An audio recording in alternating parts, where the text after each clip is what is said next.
జగన్మోహన్ రెడ్డి బహిరంగ సభను కవరేజ్ కోసం వెళ్లిన ఈనాడు పాత్రికేయుడు రమేష్పై వైసీపీ మూకలు దాడి. దాడిలో తీవ్రంగా రమేష్ను స్థానిక ఆసుపత్రికి తరలింపు. దాడి బాధితుడు రమేష్ ఫిర్యాదు మేరకు కేసు నమోదు చేసుకుని దర్యాప్తు చేస్తున్న పోలీసులు. దాడి ఘటన సమాచారం అందుకున్న టీడీపీ ఎమ్మెల్యే అభ్యర్థి అమిలినేని సురేంద్రబాబు ప్రభుత్వాసుపత్రికి చేరుకుని ఈనాడు పాత్రికేయుడు రమేష్ను పరామర్శించారు. మెరుగైన వైద్యం కోసం అనంతపురం ఆసుపత్రికి తరలించారు.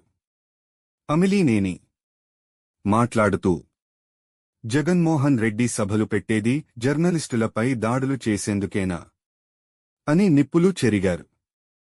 రాప్ దాడిలో ఆంధ్రజ్యోతి ఫోటోగ్రాఫర్ శ్రీకృష్ణపై దాడి ఘటన మరువకముందే ఇవాళ కళ్యాణదుర్గంలో ఈనాడు పాత్రికేయుడు రమేష్పై దాడి. జర్నలిస్టుల వృత్తిలో భాగంగా వార్తలను కవరేజ్ కోసం వస్తే వారిపై వైసీపీ రౌడీ మూకలు దాడి చేయడం హేయమైన చర్యగా పరిగణించారు.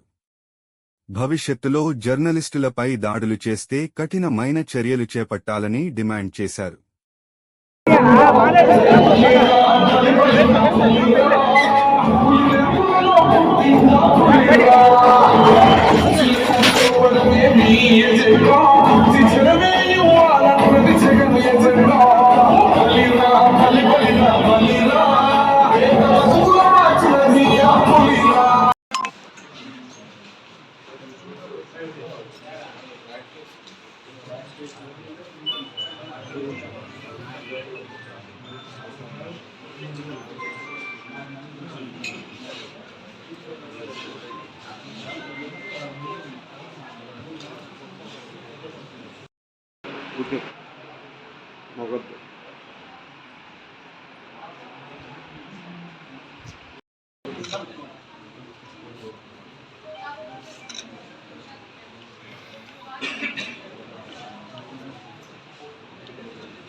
నరసింహ జిల్లా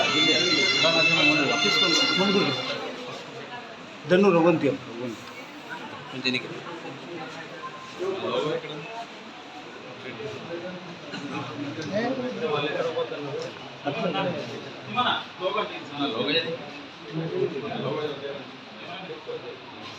ఏ పార్టీ వాళ్ళు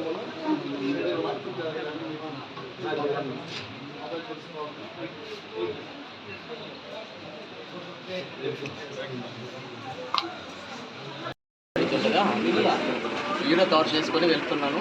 వాళ్ళు నాకు ఫాలో అయ్యి వైసీపీ మొక్కలు నన్ను వెంటాడి కాలుతో తన్ని కింద పడేసి కొట్టారు. మొన్న మొబైల్ కానీ లక్కపోయినారు. మళ్ళీ కొంతమంది పరిగినారు. మళ్ళీ కొట్టేసిన తర్వాత మళ్ళీ ఎవరని చెప్పేసి మొత్తం కిందికేసేసి కొట్టేసినారు. నాకు చెయ్యి పార్చిపోయింది. ఎంతోమంది అయితే వాళ్ళు వీడియోస్ అయితే రెండు ఉన్నాయి. నేను మొత్తానికి ఒక హాఫ్ అన్ అవర్ నుంచి ఫాలో అప్ చేసుకొని వచ్చాను. 8 నుంచి 10 మంది నేను కట్టిన రాళ్ళు కట్టిన జెండా కరెక్షన్ కానీ ఒకటి కొట్టారు. కట్టితో సెల్ ఫోన్ కూడా కొట్టారు. పోలీసులు లేరు అక్కడే రమేష్ పోలీసులు ఉన్నారా? పోలీసులు లేరా? ఈరోజు జగన్ సభ జరిగింది. ఆ జగన్ సభ జరగడం దాడులు చేయడానికే అన్నట్టున్నాయి. ఇంతకుముందు ఆంధ్రజ్యోతి విలేకరుపై దాడి చేశారు. ఇప్పుడు ఈనాడు విలేకరుపై దాడి చేస్తున్నారు.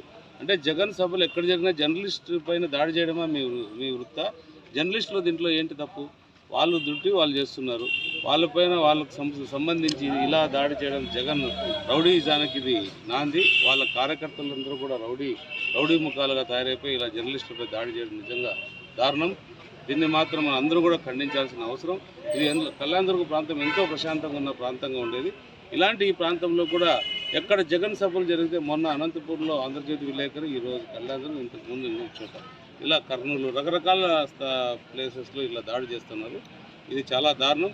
ఆయనకు పోయే కాలం దగ్గర వచ్చింది, అయిపోయింది. ఈరోజు ఆయన ఏదైతే అనుకున్నాడో అది కూడా అటర్ ఫ్లాప్ రూపంలో ప్రజల ముందుకు వెళ్ళిపోతున్నాడు. అలాగే వాళ్ళు పిలుచుకొచ్చిన ముదుగలకు సంబంధించిన కుటుంబాన్ని ఎవరైతే పిలుచుకొస్తారో మల్లేపల్లి గ్రామానికి చెందిన ఒక మహిళకు సంబంధించిన వాళ్ళని కొట్టి ఆమెలో మెడలో ఉన్న చైన్ కూడా లాక్కుపోయే స్థాయికి తయారైనారంటే మనం ఎక్కడ ప్రయాణం చేస్తున్నాం చూసుకోవాలి. ప్రజలకు ఒకటే మనం రక్షణగా ఉండాల్సిన అవసరం ఎంతైనా ఉంది. చంద్రబాబు నాయుడు అయితే ఇట్లాంటివి ఏముండవు. చంద్రబాబు నాయుడు ఉన్నంత వరకు కూడా కళ్యాణదుర్గ ప్రాంతం చాలా ప్రశాంతంగా ఉండేది. ప్రతి ఒక్కరికి కూడా ఏదైనా రక్షణగా ఉండేది. ఇప్పుడు ఏదైతే వచ్చినా 2019 నుంచి కూడా ఇలాంటివి ఎక్కువైపోయినాయి. ఏదేమైనా కూడా మరి చంద్రబాబు నాయుడు వచ్చిన తర్వాత కూడా ఈ పద్ధతి ప్రకారం ఏదైనా కూడా ఉంటుందని నేను ఆశిస్తున్నా. ఖచ్చితంగా ఇవన్నీ ఉండేటట్టు చూస్తాము. ప్రజలకి ఎప్పుడు పక్షాన్ని నిలబడేదానికి నేను ఎప్పుడు ఉంటానని తెలియజేస్తాను. ముదిగల్లలో ఒక మహిళ మెడలో చైన్ అది చాలా దారుణం. ముదిగల్లో ఒక ఆమె కొడుకు తల్లి ఇద్దరు వస్తున్నారు. ఆమెను కొట్టి ఆమెను చెప్పుతో కొట్టారంట. చెప్పుతో కొట్టి ఆమె మెల్లో ఉన్న చైన్ కూడా లాక్కొని పోయారు. అంటే కొట్టడము చెప్పుతో కొట్టడం ఒకటైతే చైన్ లాక్కపోయినా అంటే అది వాడు దొంగ అయింటాడు. అంటే అలాంటి దొంగలే ఈ పార్టీకి జెండాలు కట్టుకొని తిరుగుతున్నారంటే ఇంకా ప్రజాస్వామ్యంలో మామూలుగా ఎలా రక్షణ ఉంటుందో చూసుకోవాలి. వాళ్ళకు కూడా పోలీసు వాళ్ళు కూడా ఒకసారి అన్నీ కూడా చూసి వాళ్ళపైన కేసు బుక్ చేసి ఏదైతే ఉందో విలేకరు పైన దాడి చేసిన దానికి వాళ్ళు 307 కూడా బుక్ చేయాల్సిన అవసరం ఎంతైనా ఉంది. ఖచ్చితంగా పోలీసు వైఫల్యంగానే నేను భావిస్తున్నా. ఎందుకంటే వాళ్ళు కూడా చూసి చూడనట్టు వెళ్ళడం కూడా అంత మంచిది కాదు. ఏదైనా కూడా దీనిపైన చర్య తీసుకునేటట్టు పోలీసు మేము